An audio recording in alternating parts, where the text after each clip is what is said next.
Good day as we continue on in our Easter season. In the Gospel, this fourth Sunday of Easter, Jesus says, "My sheep hear my voice. I know them and they follow me."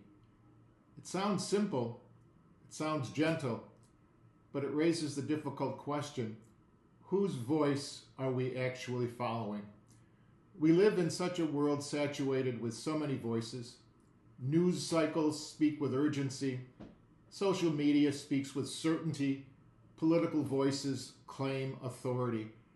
Even within the church, there are competing interpretations, each insisting that they hold the clearest vision of truth.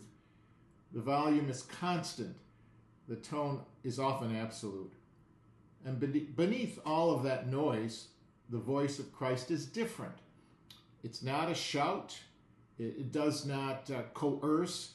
It does not flatter our fears or confirm our prejudices. The voice of Jesus calls, but it's also an invitation.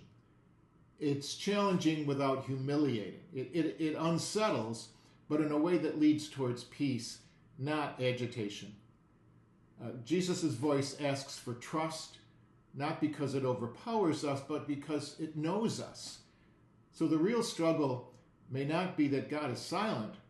It may be that we have become accustomed to louder voices. There's a subtle critical distinction here. Are we listening for truth, or are we listening for reassurance? For the voice of the shepherd, or for voices that echo what we already believe? Jesus says, "My sheep know me." That kind of knowing is not intellectual alone. It's relational.